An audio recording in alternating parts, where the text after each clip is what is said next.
Thanks, Anna. So how offended are you by this New York license plate? An appeals court says this Choose Life plate promoting adoption could boost road rage, so it's upheld a ban on them. They are not allowed in New York. But is the New York DMV just picking and choosing its causes? Of course it is. Kerri Kupec is Legal Communications Director for the Alliance Defending Freedom, and she's here with some of the plates the state does allow on the road. Kerri, it's good to see you this morning.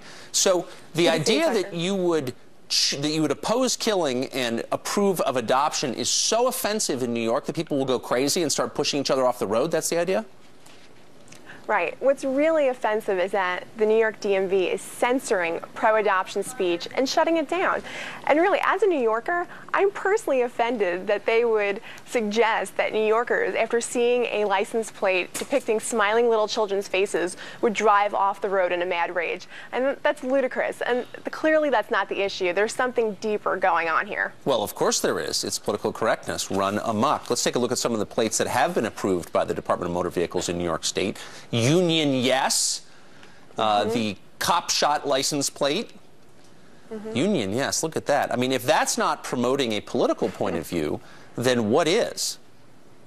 Absolutely, and these are culturally sensitive issues. As Heather in the last segment was just talking about, our country's at a new level in terms of police relations and all of issues related to that. And the fact that New York DMV allows a license plate that essentially addresses that, but then shuts down and censors the Children First Foundation license plate, which is a pro-adoption message, is absolutely ridiculous, and it's unconstitutional. The First Amendment does not allow that kind of picking and choosing. It does not allow that kind of viewpoint discrimination. Well, here's Judge Rosemary Pooler, the judge who made this decision. Here's what she had to say about it. Quote, "We conclude the DMV's policy of excluding completely controversial political and social issues from the non-public form of custom license plates based on concerns pertaining to potential violence and the perception of state endorsement of the message is sufficiently well established and has been uniformly enforced so as to render the commissioner's discretion adequately bridled."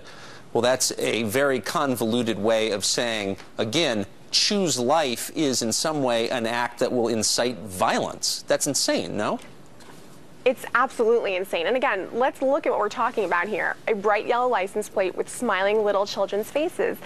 And again, it's to arbitrarily eliminate this kind of message when it allows other kinds of messages is completely unconstitutional. Right. And it undermines our free speech rights. And what's interesting is that a portion of these funds from the license plate, from these Choose Life license plates, actually goes to New York's Safe Havens program, which is a wonderful program that allows unwilling or unable mothers to drop off their newborn babies, no questions asked, at a hospital or a designated location to prevent those children from being abandoned on the side of a road or in garbage dumpsters. This is a fantastic program, right? And so for this court to say that this is going to incite violence or a problem is just, it's ridiculous. And again, undermines the First Amendment completely. And it's part of a theme where the left equates views it doesn't agree with violence in an effort to squelch them. Kerri Kupec, thanks for joining us this morning. Thanks for having me on. Appreciate it.